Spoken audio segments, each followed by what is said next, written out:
देखो इनमें ना लोगों को भी बांटा गया है। किसको बांटा गया है? लोगों को भी। एक आदमी होता है जो 60 साल से कम उम्र का होता है, इसको बोलते हैं बेटा नॉर्मल सिटीजन, सामान्य नागरिक। क्या बोलते हैं? सामान्य नागरिक। और जो 60 से ज्यादा, एक दिन भी ज्यादा हो गया, उसका बर्थडे का दिन आ गया, 61वां साल शुरू हो गया, तो वो कहलाता है बेटा सीनियर सिटीजन। क्या कहलाता है? Senior citizen. वरिष्ठ नागरिक। 60 से या 60 से ज्यादा हो जाता है ना, तो उसको बोलते हैं सीनियर सिटीजन। लेकिन कहाँ तक बेटा? 80 तक। 80 के पहले तक को बोलेंगे उसको सीनियर सीनियर। सिटीजन। और 80 साल से भी ज्यादा बुढ़ा आदमी काम कर रहा है, पैसा कमा रहा है, मतलब गवर्नमेंट की नजर में वो भी टैक्स देगा, लेकिन वो ना थोड़ा अलग ढंग से देता है, तो इसको बोलते हैं बेटा सुपर सीनियर सिटीजन। क्या बोलते हैं? Super senior citizen. बहुत मजेदार नाम बोला ना, सुपर। बुढ़ा हो गया लेकिन अभी भी सुपर कहला रहा है, तो कोई बात नहीं बेटा, उनको ना इज्जत से बोला गया है कि आप सुपर हो, आप बहुत ऊपर, बहुत भारी आदमी हो करके। इस पूरे चैप्टर में हम पैसों के बारे में बात करेंगे। ठीक है, इस पूरे चैप्टर में हम किसके बारे में बात करेंगे? पैसों के बारे में। जैसे यहाँ पे हम बात करेंगे कि मूलधन क्या होता है, ब्याज क्या होता है, समय क्या है, मिश्र धन क्या है, ये सारी चीज़ों के बारे में आज हम बात करेंगे।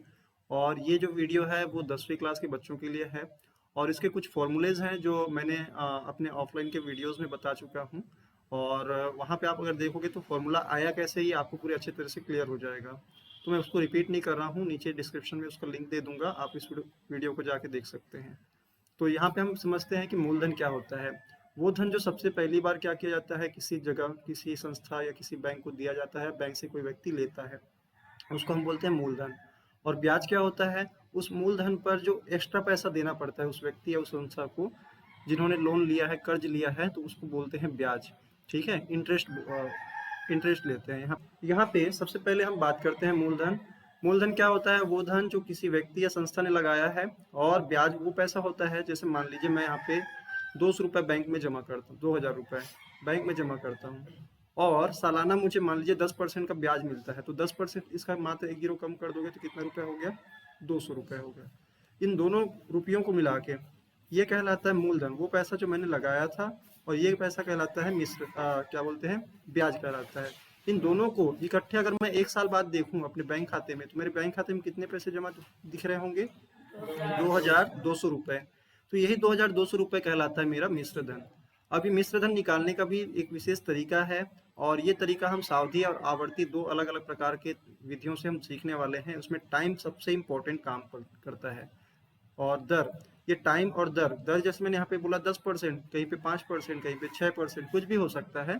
तो यहाँ पे हम एग्जाम्पल के लिए आपको कुछ समझाना चाहते हैं, जो सावधि आवर्ती जो क्लास 9th में आपने पढ़ा था, सिंपल इंटरेस्ट और कंपाउंड इंटरेस्ट। सिंपल और कंपाउंड के बारे में आपने पहले ही पढ़ रखा है, साधारण और चक्रवृद्धि ब्याज के बारे में। चलिए तो देखते हैं।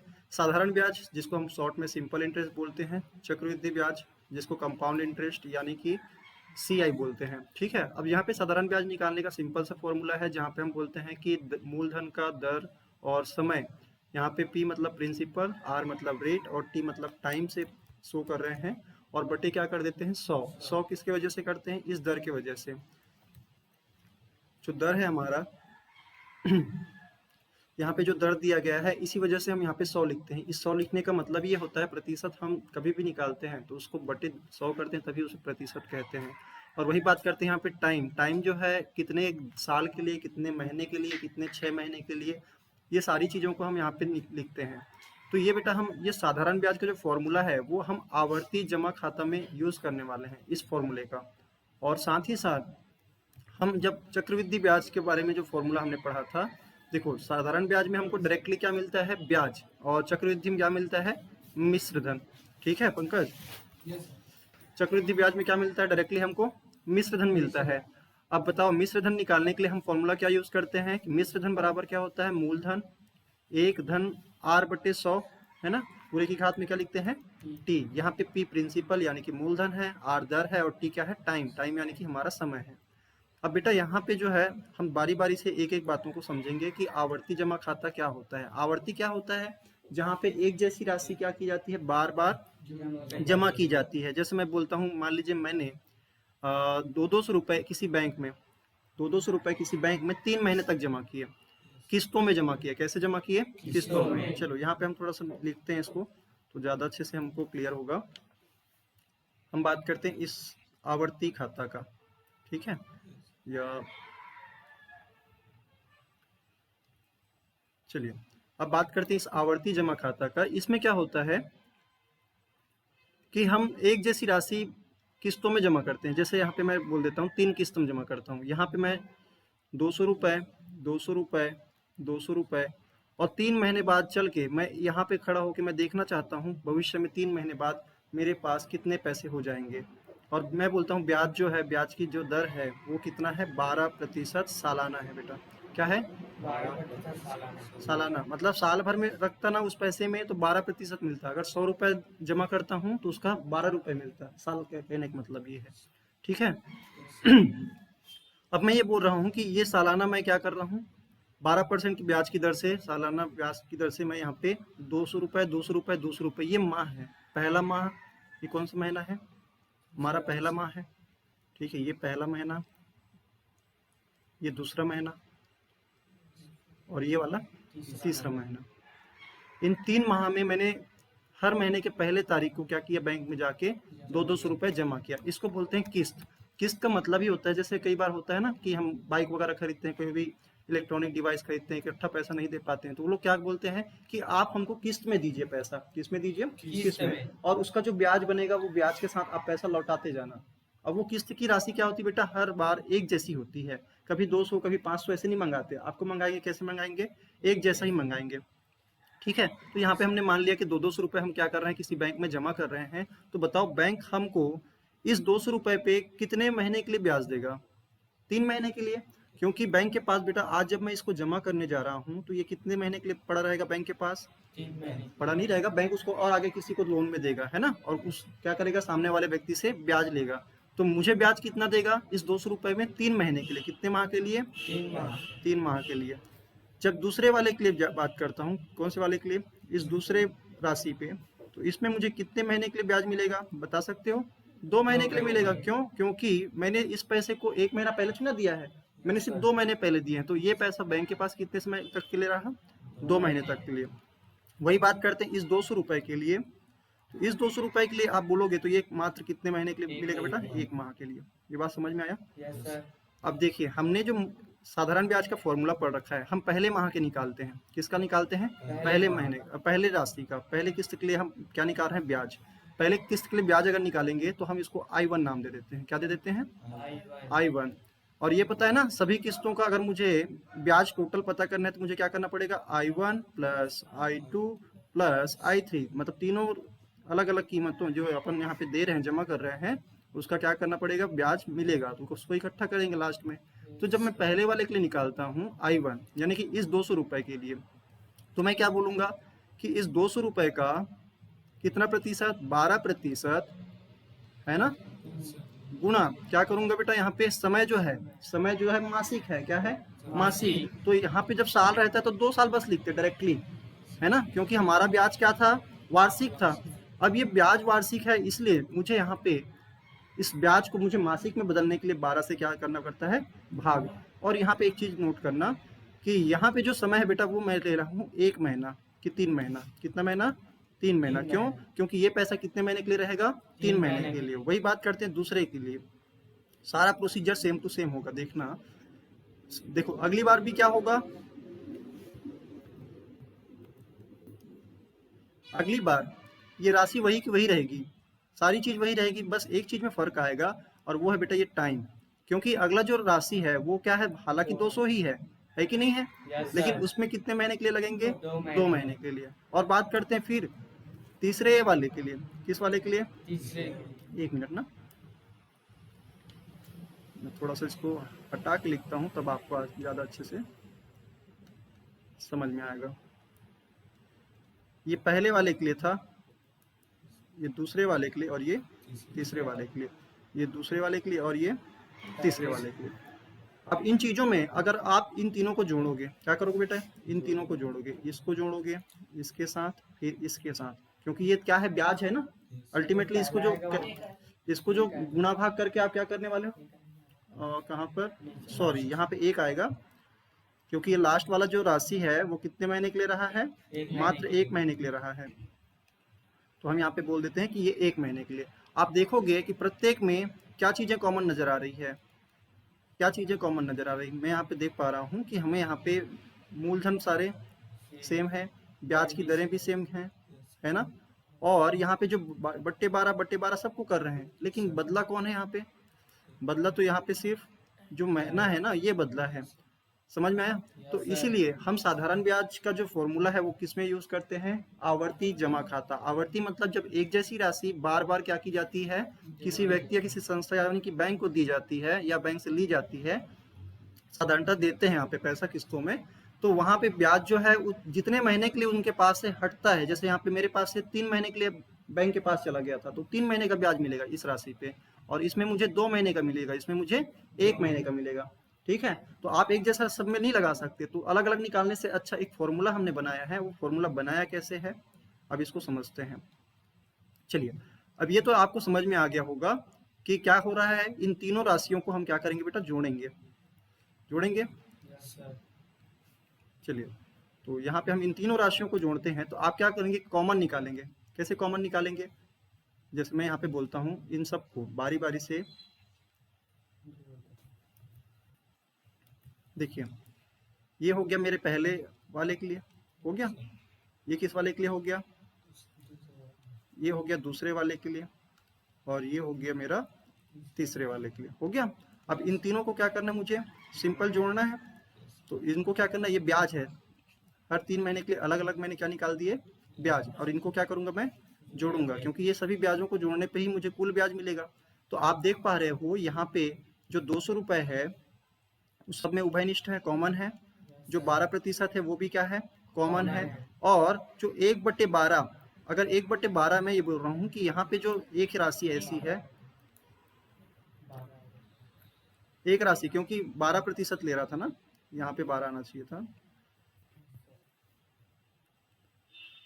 चलिए, यहाँ पे मैं 12 लिख देता हूँ, कुछ मिस्टेक हुई है कॉपी करते समय।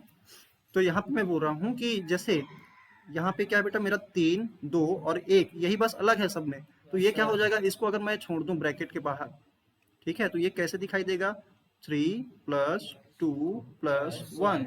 क्या मैं इसको उल्टे क्रम में भी लिख सकता हूँ, या मैं इसको ऐसे लिख सकता हूँ? दोबारा से अगर ये अरेंज करें, तो इस 3 को मैं इधर खसका के इस 1 को इधर ले आऊं, है ना, और इस 3 को क्या कर दूं? यहाँ पे सेट कर दूं। कोई फर्क पड़ेगा? नहीं पड़ेगा। और ऐसे ही ये तो मैंने 3 महीने के लिए निकाले हैं, 3 महीने के लिए निकाले हैं, तो इसका मतलब क्या हुआ कि आपने 1 से लेकर 3 तक की जो प्रथम 3 क्या संख्या? प्राकृत संख्याओं को जोड़ा है। हमने समांतर माध्यम में जब पढ़ा था तो प्रथम n प्राकृत संख्या, n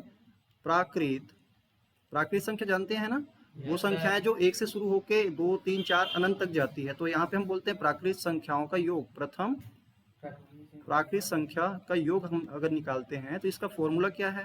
ये प्रथम की बात कर रहे हैं ना बेटा, 20 से स्टार्ट होगा तो उसका ये फॉर्मूला काम नहीं करेगा। तो यहाँ पे हम क्या यूज करते हैं? n + 1 / 2। यहाँ पे n क्या है? यहाँ पे n माह की संख्या है, कितने महीने तक आपने क्या किया? इस प्रकार से पैसा जमा करते गए। तो इसी तरह से हम इस फॉर्मूले में, यहाँ पे मेरा उद्देश्य इसको समझाना, इस क्वेश्चन के माध्यम से इस फॉर्मूले को समझाना था, क्योंकि ये फॉर्मूला जो है आपके आने वाले टाइम पे जितने भी आप आवर्ती के क्वेश्चन करोगे तो आपको काम आएगा। ठीक है, अब यहाँ पे इसका फॉर्मूला मैं यहाँ पे बना दूं तो ये क्या हो जाता है? ये पी है 200 रुपए, ये 200 क्या है? पी है। और ये 12 क्या है? दर है ना, तो आर बटे क्या हो गया? 100 बटे 1/12 तो सब में करना पड़ेगा। क्यों? क्योंकि हम यहाँ पे महीने महीने में जमा कर रहे हैं। अगर 3-3 महीने में करते तो, क्योंकि क्वार्टरली करते तो 3 महीना तिमाही तक करते तो यहाँ पे 4 से भाग दे रहे होते, क्योंकि एक साल में कितने माह होते हैं? कितने तिमाह होते हैं? 4। ठीक है, 12 से क्यों कर रहे हैं? क्योंकि 12 से करने पे ही वो मासिक में बदल के आएगा। ठीक है, और हमारा यहाँ पे फॉर्मूला बन जाता है n + 1 / 2। यहाँ पे n बराबर हम क्या रखेंगे? 3 रखेंगे। क्यों? क्योंकि हमारा लास्ट जो है 3 महीने तक ही जमा कर रहे हैं ना। तो इस प्रकार से इस फॉर्मूले में आप क्या करेंगे? मान रखेंगे, तो आपको क्या मिल के आएगा? आपको सिर्फ ब्याज निकलेगा। क्या निकलेगा? ब्याज। तो सर हमको तो मिश्र धन पता करना है। क्या पता करना है? मिश्र धन। तो मिश्र धन कैसे आता है? ये आपने बहुत अच्छी तरह से पढ़ा है पहले भी। मिश्र धन कैसे निकलता है? मिश्र धन वो धन होता है जो आपने पहले दिया और उस पे ब्याज मिला, है ना। हम यहाँ पे क्या बोल रहे हैं? मूलधन में, किस धन में बेटा? मूलधन में जो पैसा आपने दिया प्लस ब्याज जो आपको मिला, इन दोनों को अगर इकट्ठा कर दोगे तो क्या मिल जाएगा, मिश्र धन। यानी कि हमारा जो अमाउंट है वो प्रिंसिपल प्लस इंटरेस्ट के बराबर होगा, टोटल इंटरेस्ट। अब हमने कुल कितने पैसे दे दिए थे बैंक को, क्या 200 रुपए दिए हैं क्या, नहीं, हमने 200 रुपए जो है 3 बार दिया है, यानी कि 3 माह तक दिया है। तो मैं बोलूंगा हमने टोटल मूलधन के नाम पे 200 रुपए 3 महीने तक दिए, प्लस ब्याज के हमने यहाँ पे निकाल लेंगे पूरा कैलकुलेशन करके। तो इनका जो भी बनता है, जैसे मैं यहाँ पे अगर शॉर्ट में इसको हल कर दूं तो ये 12 से 12 कट जाएंगे, ये 2 जीरो से ये 2 जीरो कट जाएंगे, और ये बन जाता है बेटा 6, है ना। तो यहाँ पे 6 का गुना आप 2 से करोगे तो कितना रुपए हो जाएगा, 12 रुपए। कितना रुपए, 12 रुपए। तो यहाँ पे क्या हो जाएगा, 200 गुना 3 करोगे तो ये 612 रुपए हो जाएंगे। कितने हो जाएंगे, 612। तो जो पैसा आपने 3 महीने तक 200 रुपए करके महीने महीने में डाले थे 12% की ब्याज की दर से, उनका कितना हो जाएगा, ये मिश्र धन हो जाएगा। जब भी आपका यहाँ पे पैसा निकलता है तो आप उसको रुपये के इस चिन्ह से प्रदर्शित करेंगे। बात समझ में आया, इजी था ये वाला फॉर्मूला, ठीक है। अब बात करते हैं किसकी, ये तो हुआ बेटा आवर्ती वाला, क्या वाला, आवर्ती वाला। आवर्ती वाला। अब हम बात करते हैं सावधि के लिए। आप पूरा पिक्चर एक साथ देखिए तो आपको बहुत अच्छे से समझ में आएगा मैंने पूरे क्या कहानी बना रखी है यहाँ पे।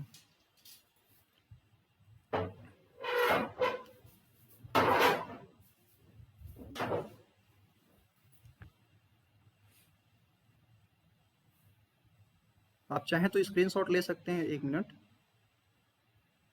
थोड़ा सा इसको जूम करते हैं, बहुत ज़्यादा हो जा रहा है ना, चलो कोई बात नहीं, आप समझ पाएंगे इतने से भी। दिख रहा है क्लियर। यहाँ पे हमने क्या किया था, इनको मैं एक बार रीअरेंज कर दूं तो ज़्यादा बेहतर होगा।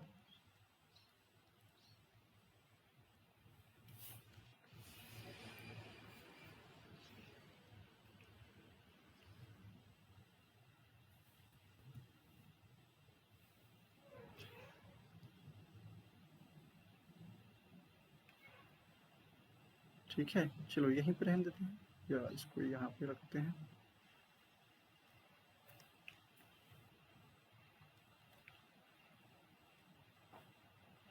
चलिए ये हमने पढ़ रखा है, यहाँ तक क्लियर है। अब बात करते हैं बेटा किसकी, सावधि की। सावधि क्या होता है, सावधि कुछ नहीं, मैं ये बोलूँ फिक्स डिपॉजिट बोलते हैं इसको, क्या बोलते हैं, फिक्स डिपॉजिट। और बेटा इसमें मिलता है बहुत ज्यादा ब्याज, सबसे ज्यादा ब्याज किसमें मिलता है, फिक्स डिपॉजिट में। क्योंकि ये फिक्स डिपॉजिट करने का मतलब क्या होता है कि अगर आपको लगता है कि आपका पैसा 6 महीने, साल, 2 साल तक क्या नहीं होगा, काम में नहीं आएगा, तो आप उसको क्या करवा दीजिए, एफडी करवा दीजिए, फिक्स डिपॉजिट करवा दीजिए। इससे क्या होता है, बैंक आपको निश्चिंत हो जाता है कि आप बीच में पैसा मांगने नहीं आओगे। जबकि आवर्ती में ऐसा कुछ नहीं है, आप जब चाहो पैसा मांग सकते हो। और यहाँ पे हम सिंपल इंटरेस्ट का फॉर्मूला यूज नहीं करेंगे, हम यहाँ पे यूज करेंगे कंपाउंड इंटरेस्ट का। कंपाउंड इंटरेस्ट कैसे होता है कि वो बताता है कि आपने एक बार पैसा जमा किया और आने वाले टाइम पे आप इकट्ठे क्या कर दोगे, 2 साल बाद, मान लीजिए मैं ले लेता हूँ 2 वर्ष के लिए, आप कितना रुपए जमा करते हो। और अगर एक साथ कर रहे हो तो कुछ ज्यादा पैसा नहीं जमा करोगे। मैं यहाँ पे ले लेता हूँ मान लीजिए 10,000, कितना ले लेता हूँ, 10,000। 10,000 रुपए 2 वर्ष के लिए आप क्या करते हैं, जमा करते हैं। ब्याज की दर मैं अभी भी मान लेता हूँ 12% वार्षिक। कुछ ज्यादा पेन पतला हो गया क्या, चलो इसको थोड़ा मोटा करते हैं। ठीक है, 12% क्या है, वार्षिक की दर से आपको 10,000 रुपए पे 2 वर्ष के लिए क्या निकालना है, चक्रवृद्धि ब्याज निकालनी है। एक प्रकार से आपको सावधि जमा खाते में एक चीज का आप ध्यान रखेंगे बेटा, इसमें सावधि जमा खाते में क्या होता है कि यहाँ पे जो पहले आप पढ़ते थे क्लास 9th में, तो वहां पे आपको ब्याज के संयोजन के बारे में कोई बातें नहीं होती थी, सिंपल आपको बताता था। तो आप क्या करते थे, ए बराबर पी क्या लिखते थे, 1+r/100 इंटू पूरे की पावर में टी। तो यहाँ पे हम क्या लिखते थे, डायरेक्टली लिख देते थे 10,000, है ना। मूलधन 10,000 है, समय जो है 2 वर्ष है, और यहाँ पे लिखते थे 1/12/100, और पूरी घात में क्या कर देते थे, तो कर देते थे। बस इतना सा करते थे, आपको कोई यहाँ पे संयोजन के बारे में बात नहीं होती थी। लेकिन इस बार जब हम यहाँ पे बात करते हैं किसकी, सावधि की, तो सावधि में एक चीज का ध्यान रखा जाता है कि सावधि में अब हम यहाँ पे 2 तरीके के क्वेश्चन देखने को मिलेंगे। पहला देखने को मिलेगा मासिक संयोजन। क्या दिखेगा बेटा? मासिक संयोजन। संयोजन का मतलब होता है कितने कितने बार में उसको इकट्ठा कर दिया जाएगा। जैसे मैं बोलता हूँ कि अगर मैं यहाँ पे पैसा साल भर के लिए डाल रहा हूँ और मेरा साल भर में मैं बोलता हूँ मेरा मासिक ना मासिक बोलकर मैं 6 माही बोल देता हूँ। क्या बोल देता हूँ? 6 माही, जिसको अर्धवार्षिक भी बोलते हैं। चलो मासिक की बात करें या क्या बोलते हैं तिमाही की बात करें। ठीक है, 2 प्रकार के संयोजन के बारे में क्वेश्चन पूछेगा ज़्यादातर, तो हम 2 ही प्रकार के क्वेश्चन के बारे में बात करते हैं अभी फिलहाल।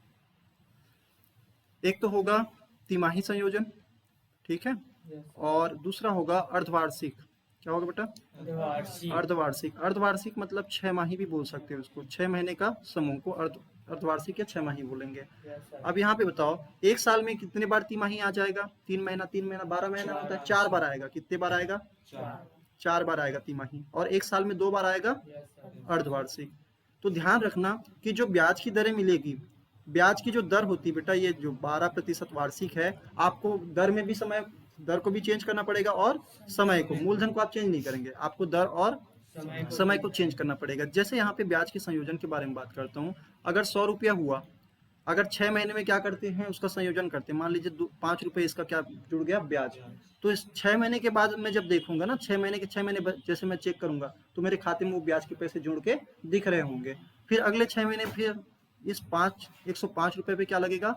ब्याज लगेगा। और फिर ब्याज लगे के मान लीजिए ये कुछ हो जाता है 7 रुपये, ठीक है। फिर इस 112 रुपये पे कितने? 112 रुपये फिर अगले महीने, अगले साल, अगले 6 महीने के लिए ब्याज लगेगा। इस प्रकार से होता है। तो संयोजन का सीधा अर्थ है कि आप कितने बार आपके पैसे बैंक में क्या हो जाएंगे? कंपाइल होते जाएंगे, इकट्ठा होते जाएंगे ब्याज के साथ, और उस ब्याज के साथ फिर एक बार उस ब्याज पे ब्याज लगेगा, ठीक है। अब यहाँ पे हम बात करते हैं किसकी? हम बात करते हैं बेटा इस तिमाही संयोजन पे हमारे इस फॉर्मूले में क्या बदलाव आने वाले हैं। ये जो फॉर्मूला है इसमें हमारा क्या बदलाव होगा, तो मैं एक बार दिखा देता हूँ आपको क्या बदलाव होगा। देखिए, जब हम बात करते हैं तिमाही संयोजन, किसके बारे में? तो यहाँ पे बेटा जो टाइम है और ये दो दर है, ये बदल के चेंज हो जाएगा। क्या हो जाएगा? जो 4 बार है, यहाँ पे 8 था ना, 4 बार है, तो आप इसको क्या करेंगे? 4 से भाग देंगे। किससे भाग देंगे? 4 से। और जो टाइम है, यहाँ पे जो टाइम था आपका टी था, तो यहाँ पे इसको 4 से क्या कर देंगे? गुणा कर देंगे। समझ में आ रहा है? ये अलग पहली परिस्थिति है जब आपको क्या बोलता है? तिमाही संयोजन बोलता है। अगर दूसरा बोलता है अर्धवार्षिक संयोजन, तो आप क्या करेंगे? आप ये करेंगे कि इस अर्धवार्षिक संयोजन में, इसको थोड़ा छोटा करें, इस अर्धवार्षिक संयोजन में जब आप इसकी बात करेंगे तो यहाँ पे आर को, जो आर दिया है, इसको क्या करेंगे आप? इस आर को आप भाग देंगे कितने से? 2 से। इस आर को भाग देंगे 2 से। क्यों? क्योंकि हमको दर को आधा करना है, अर्धवार्षिक कर रहे हैं, और टाइम को जस्ट इसके साथ क्या करना है? गुणा कर देना है। बात समझ में आई?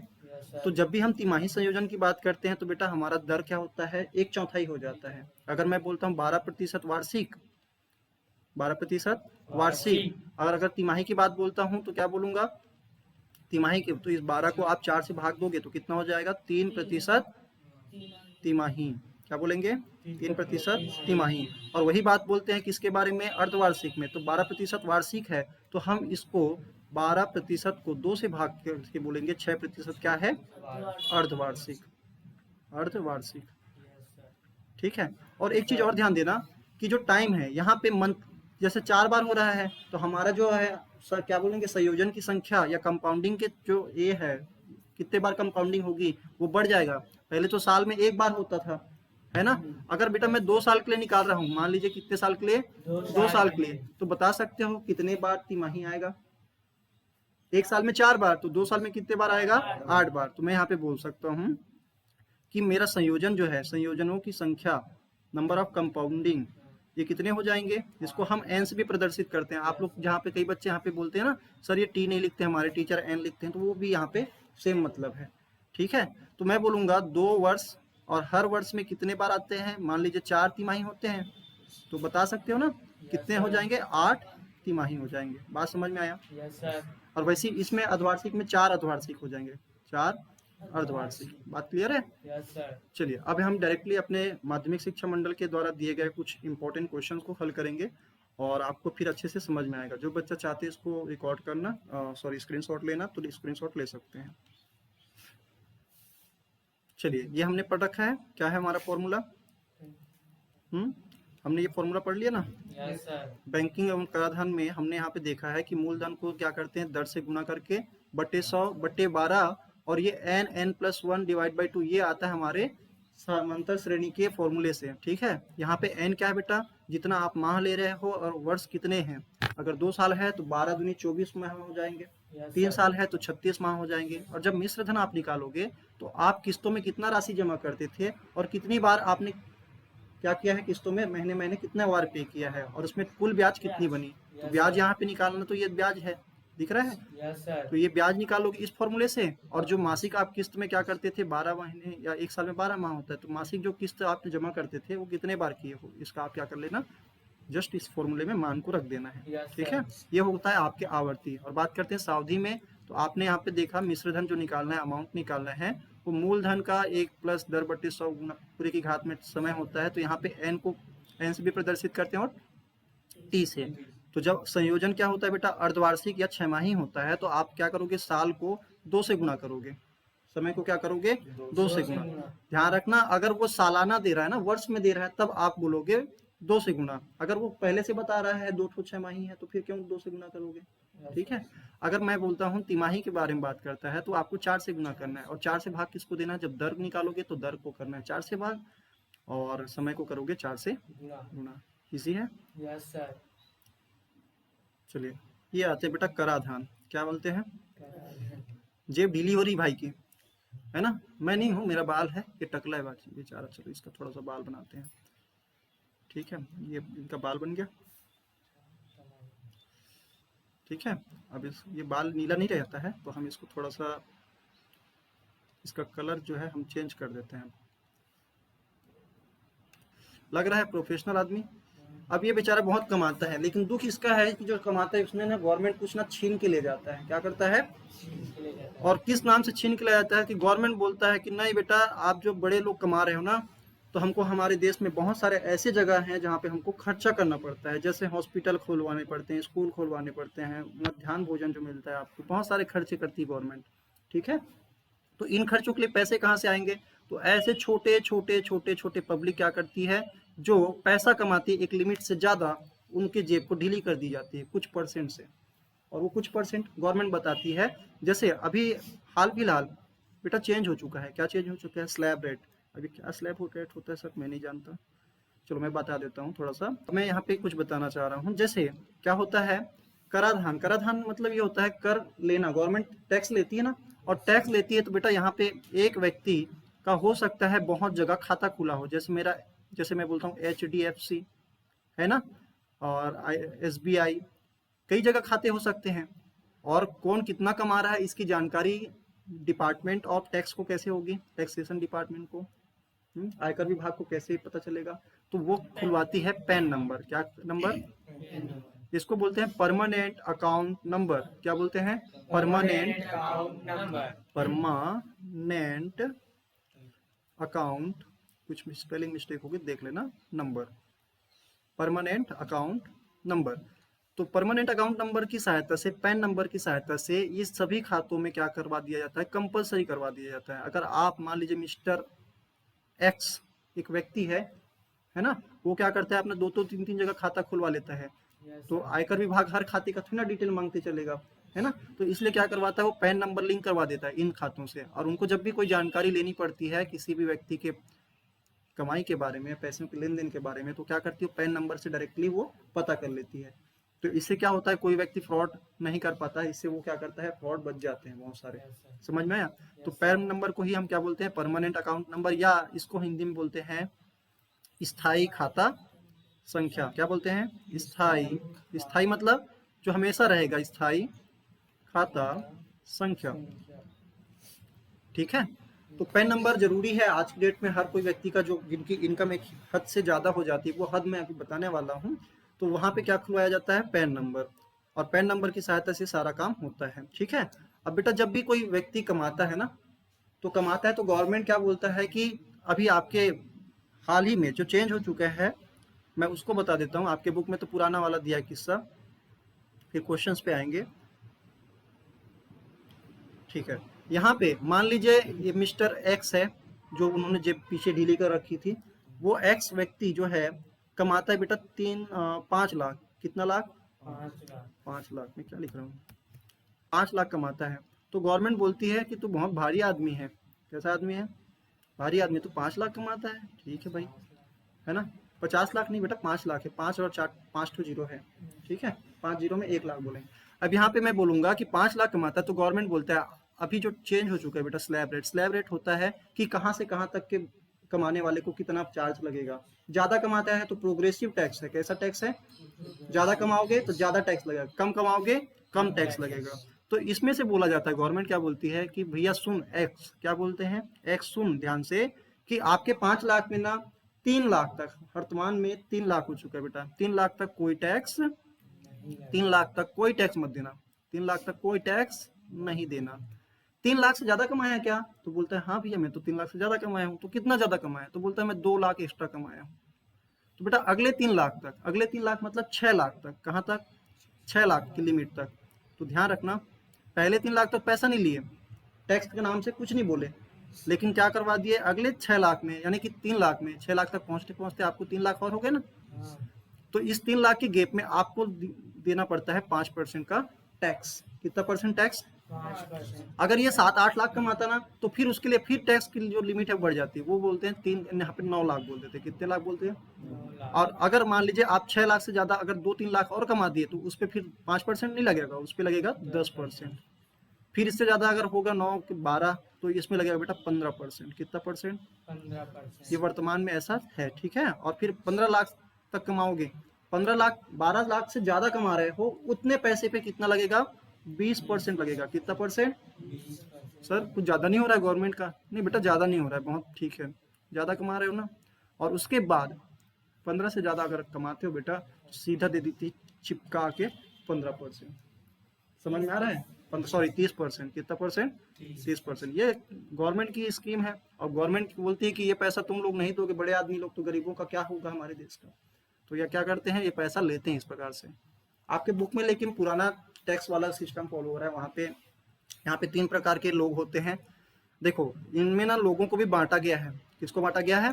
लोगों को। लोगों को भी। एक आदमी होता है जो 60 साल से कम उम्र का होता है, इसको बोलते हैं बेटा नॉर्मल सिटीजन, सामान्य नागरिक। क्या बोलते हैं? सामान्य नागरिक। और जो 60 से ज्यादा, एक दिन भी ज्यादा हो गया, उसका बर्थडे का दिन आ गया, 61वां साल शुरू हो गया, तो वो कहलाता है बेटा सीनियर सिटीजन। क्या कहलाता है? Senior citizen. वरिष्ठ नागरिक। 60 से या 60 से ज्यादा हो जाता है ना, उसको बोलते हैं सीनियर सिटीजन। लेकिन कहाँ तक बेटा? 80 तक, 80 के पहले तक को बोलेंगे उसको सीनियर सिटीजन। और 80 साल से भी ज्यादा बुढ़ा आदमी काम कर रहा है, पैसा कमा रहा है, मतलब गवर्नमेंट की नजर में वो भी टैक्स देगा, लेकिन वो ना थोड़ा अलग ढंग से देता है, तो इसको बोलते हैं बेटा सुपर सीनियर सिटीजन। क्या बोलते हैं? Super senior citizen. बहुत मजेदार नाम बोला ना, सुपर।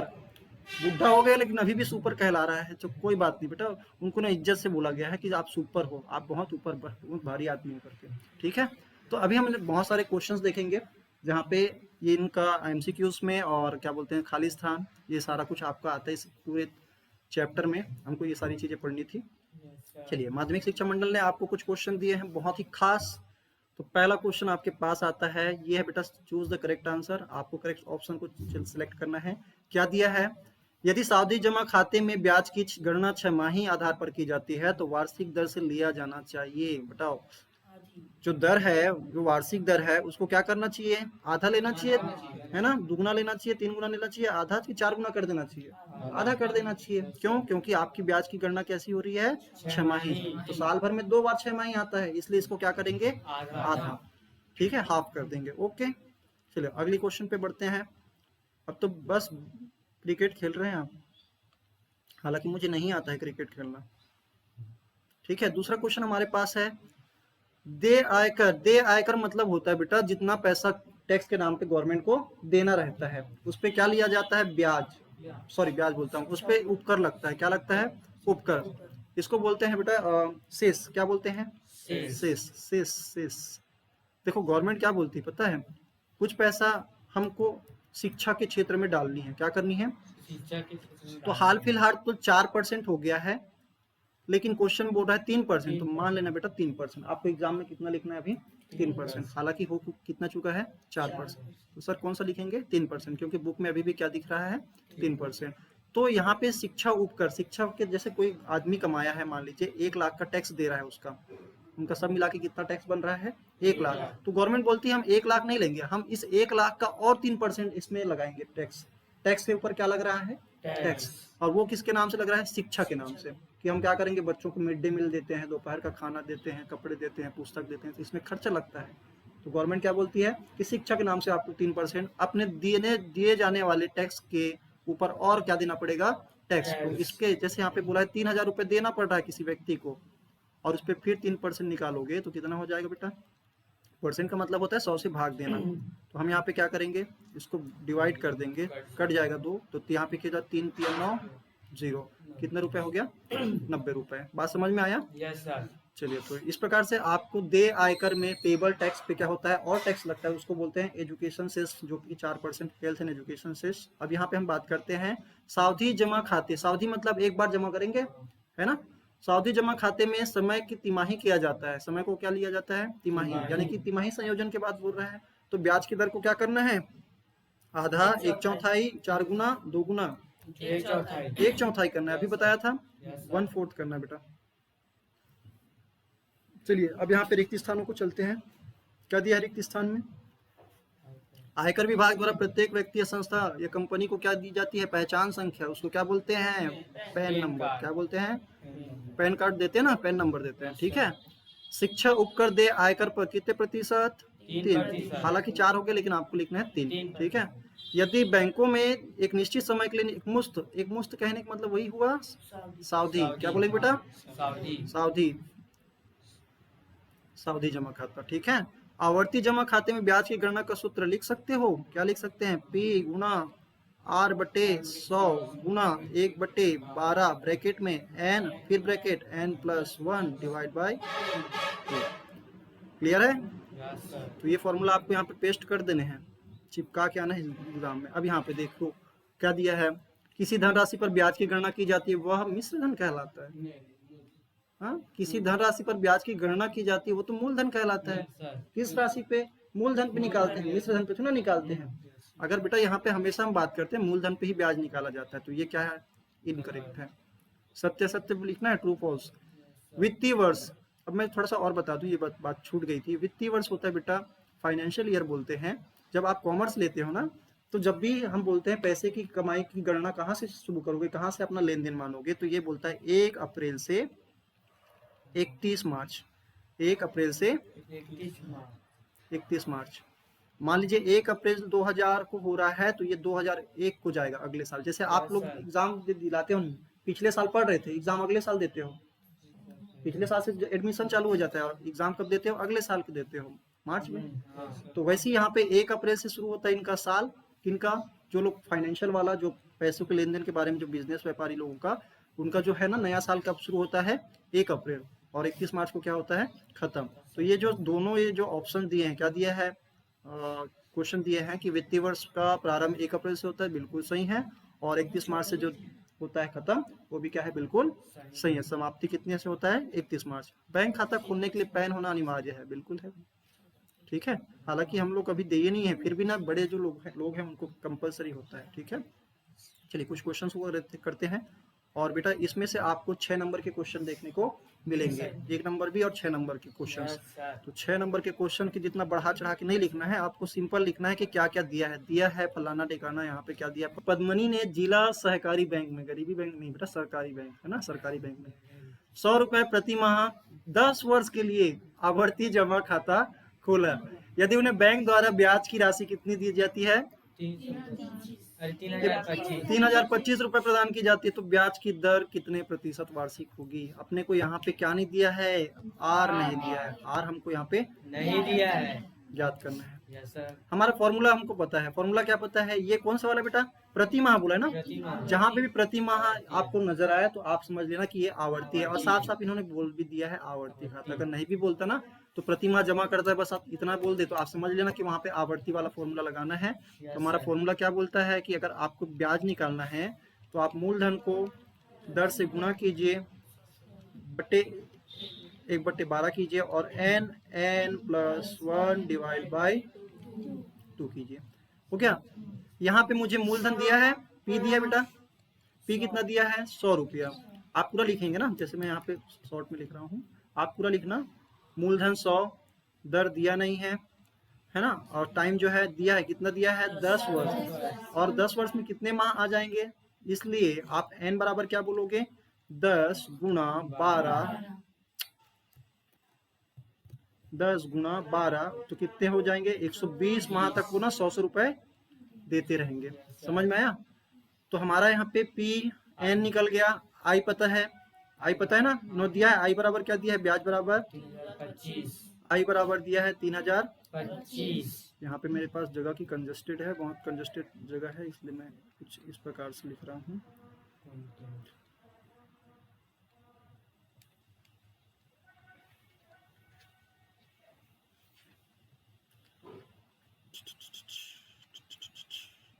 चलो इसको थोड़ा सा खिसका दिया। चलिए अब बात करते हैं इस क्वेश्चन पे, दोबारा आते हैं।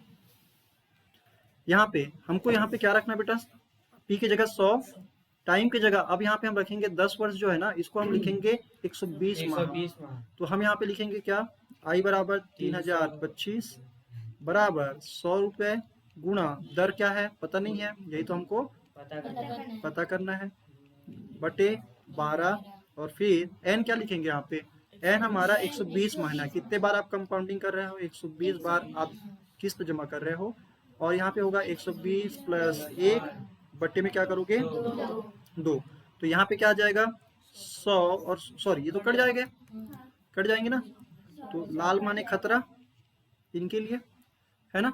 और एक चीज और देखो कि यहाँ पे मैं इसको ब्रैकेट को पहले ओपन करता हूँ, इस वाले को पहले क्या कैलकुलेशन करते हैं, ये वाला, ये तो है कैलकुलेटेड है, तो 120 ऊपर में बचा गुणा 121 बटे 12 बटे 2, और यहाँ पे गुणा में बेटा आर है, ठीक है, और यहाँ पे क्या है 3025। अब जो आर है इसको रहने दो, अब इस पूरे हिस्से को उधर क्या कर देंगे, पक्षांतर कर देंगे, ठीक है। और पक्षांतर करने का प्रोसीजर पता है आपको, क्या होता है पक्षांतर कैसे करते हैं, बटे में चले जाए। जो गुणा में है वो किसमें चला जाता है, भाग में। मतलब मैं ये बोल रहा हूँ कि जो 3025 है, इसमें जो 12 बटे में था वो गुणा में जाएगा, 2 बटे में था वो गुणा में जाएगा, और जो 120 भाग में था, सॉरी गुणा में था वो भाग में, और 121 यहाँ पे भाग में, बराबर क्या लिखेंगे आर।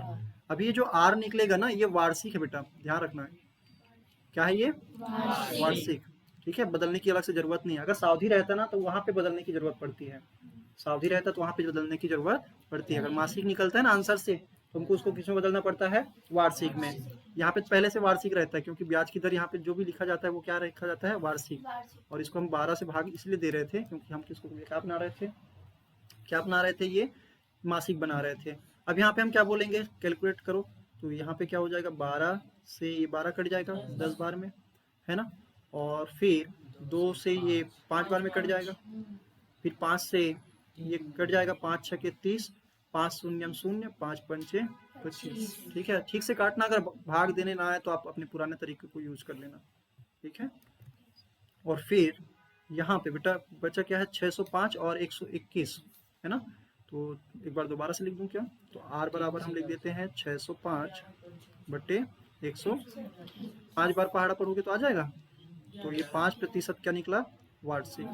तो यही हमको क्या करना था, पता करना था। तो हमारा यहाँ पे ब्याज की जो दर है कितना प्रतिशत वार्षिक है, 5%। दोबारा से इस क्वेश्चन को देखो, जूम आउट करता हूँ तो ज्यादा आपको अच्छे से समझ में आ जाएगा, ठीक है। देखिए क्या था हमारा क्वेश्चन था कि हमको यहाँ पे क्या पता करना था, हमको यहाँ पे पता करना था दर, पता करना था, क्या पता करना था, दर। हमको यहाँ पे दर पता करना था, और इस दर पता करने के लिए हमको यहाँ पे मूलधन, समय, और यहाँ पे समय को हमने चेंज करके माह में कन्वर्ट किया, क्योंकि हमारा फॉर्मूला क्या बोलता है, माह में बताओ, कंपाउंडिंग बताओ, कितने बार आप किस्तों को बताओ, किस्तों की संख्या बताओ, तो हम बता रहे हैं 120 बार हो जाएगा, ठीक है।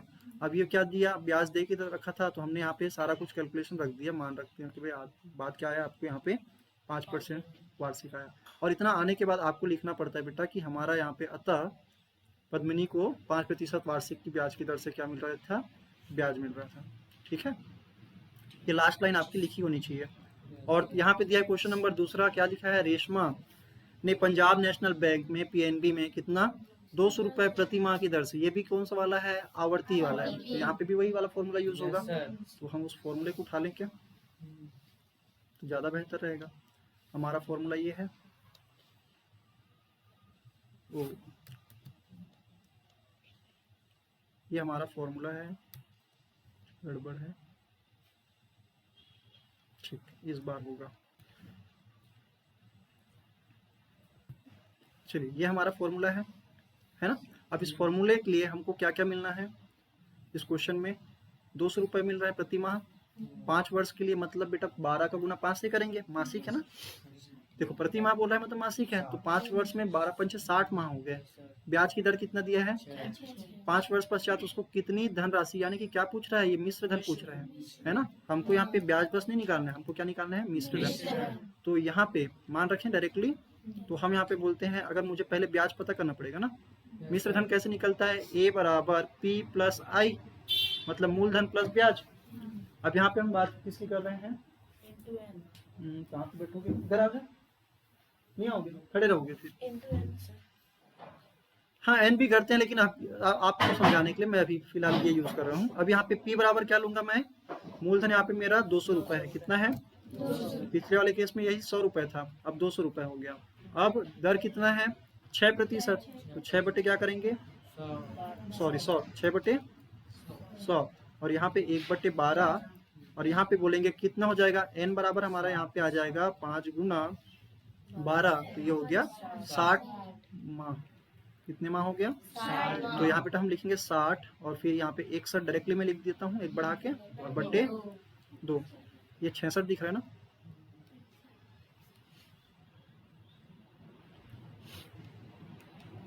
तो ये क्या है हमारा 60, और ये हो गया 61।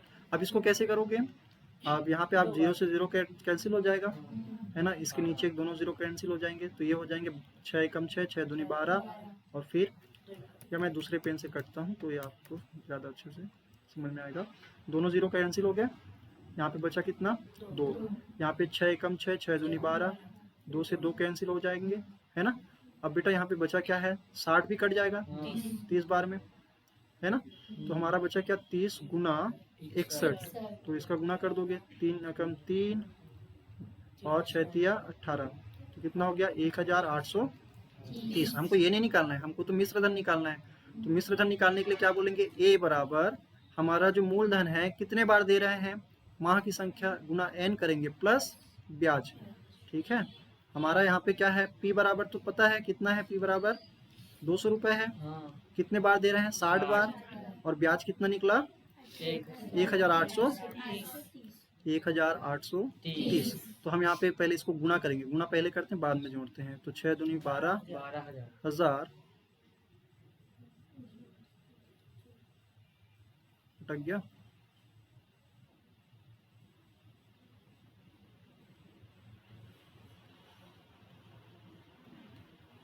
क्या करें उसका,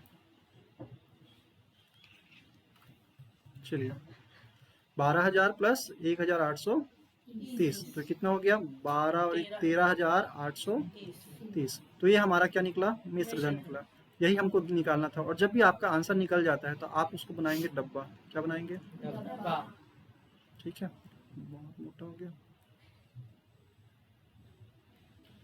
समझ में आया क्या बनाएंगे, और ऐसे डब्बा मार के आप उसको बताएंगे, क्योंकि आपका मेन जो है टीचर क्या चेक करना चाह रहा है, आंसर चेक करना चाह रहे हैं, तो आप आंसर को हाईलाइट कर देंगे इस प्रकार से, ठीक है। अब क्या दिया बेटा, श्री राम ने 20,000 रुपए 1 वर्ष के लिए सावधि जमा खाते में जमा किया, सावधि बोल रहा है साफ साफ, तो एक बार जमा कर रहा है। अब ब्याज की जो दर कितनी है, अगर 6 माही क्या होता है, संयोजन होता है, देखो ध्यान रखें 3 चीजें यहाँ पे, मूलधन, समय, दर, और ये संयोजन दे दिया है। आपको बता रहा है कि नियत तिथि, यानी नियत क्या है, 1 साल बाद आपको कितना पैसा मिलेगा ये बताना है। तो यहाँ पे P बराबर दिया बेटा, कितना दिया है 20,000 रुपये, है ना। दूसरा क्या दिया है, दर R बराबर कितना दिया है, ये मूलधन ना 10%, ये जो है वार्षिक है, क्या है वार्षिक। तो इसको हमको बदलना पड़ेगा 6 माही में, तो क्या बोलेंगे, इसका आधा कर देंगे, 2 से भाग कर देंगे, यानी 5, क्या हो जाएगा 5% 6 माही। 6 माही। ठीक है, हमको 6 माही देखना है। Yes sir. और समय को भी चेंज करना है। 2 समय कितना है? 1 वर्ष है, तो 1 वर्ष में कितने 6 माही आते हैं? 2 6 माही, तो 2 6 माही। ठीक है, अब इसके करने के बाद आपका फॉर्मूला क्या बोलता है? फॉर्मूला ये बोलता है कि आपको क्या करना है, जब भी आप मिश्र धन निकालोगे तो आपका फॉर्मूला ये है, P ब्रैकेट में 1+r/100 और पूरे की पावर में t, स्क्वायर नहीं बोलेंगे, पावर में t।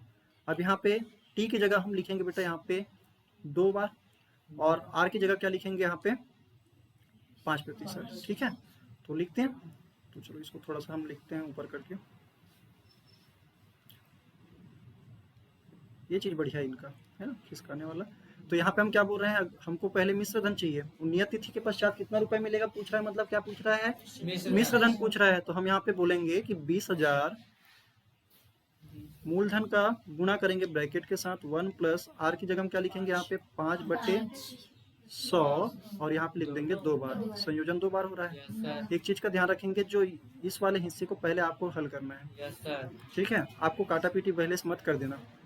तो यहाँ पे हम क्या करेंगे, 100 का गुना 1 से, 100 एकम 100 प्लस 5, तो क्या हो जाएगा? 105। तो हम यहाँ पे लिखेंगे 20,000 105/, सर ये तो कट भी सकता है, तो काट दे क्या? नहीं काटना है, क्योंकि काट देने से फिर दिक्कतें ज़्यादा होती है। और इसका पावर क्या कर देंगे बेटा? 2। अब इसमें क्या करेंगे, एक चीज़ देखना, इस 20,000 को लिखेंगे और घात 2 होने की वजह, मतलब इसको हमको 2 बार क्या करना है? सेम टू सेम लिखना है, गुणा के रूप में, है ना। तो यहाँ पे हम लिख देते हैं 2 बार सेम टू सेम लिख देंगे। और अब यहाँ पे कटेगा, जैसे यहाँ पे कितने जीरो हैं? 4 जीरो हैं, तो ऊपर के चारों जीरो कट जाएंगे और नीचे के ये 4 जीरो कट जाएंगे। काटना आसान हो गया। अब आपको क्या करना है, सिंपल इसका और इसका आपस में गुणा करोगे, और साथ ही साथ ये 2 भी बचा है, तो इसके साथ 2 का गुणा कर देंगे। कर पाओगे? Yes sir. तो ये आप कर लेंगे और आंसर मेरे को कमेंट बॉक्स में बता देंगे, जो बच्चे वीडियो में देख रहे हैं। अब यहाँ पे हमारा एक और क्वेश्चन आ गया। क्वेश्चन क्या है? Question number 4। इन्होंने बोला है, निखिल ग्रामीण बैंक में 1 वर्ष के लिए 10,000 रुपए सावधि जमा खाते में जमा करता है। सावधि बोला है, यस सर। मूलधन कितना दिया है? 10,000 10,000। 1 वर्ष के लिए। यदि ब्याज की दर क्या है? 8% प्रति वर्ष है, वार्षिक है ना। और इसका संयोजन अर्धवार्षिक होता है, मतलब 6 माही बोलिए, तो पिछले जैसा बन जाएगा ये। Yes sir. परिपक्वता मतलब होता है कि आपका जब मेच्योरिटी मतलब होता है बेटा, कब यहाँ पे पूरा इकट्ठा होके कितने रुपए मिलेंगे। तो यहाँ पे आपको मिश्र धन पूछ रहे हैं, निकाल लोगे? Yes sir. तो ये क्वेश्चन आपके लिए है, मैं कुछ लिख के दे देता हूँ। यहाँ पे आपको लिखना क्या है, इसको लिखना है 10,000 मूलधन है। यहाँ पे क्या लिखोगे? सावधि है। दर को आप चेंज करोगे, दर को आप, ये 8% वार्षिक है ना। 8% क्या है? तो 4% क्या हो जाएगा? 6 माही। ठीक है, और जो यहाँ पे कितना साल बोला है? 1 वर्ष, तो यहाँ पे 2 6 माही हो जाएंगे। बस यहाँ पे आपको इतना ही चेंज करना था। तो 1+r की जगह हम लिखोगे कितना? 4/100, और यहाँ पूरे की घात में क्या लिख दोगे? 2। ठीक है, तो इस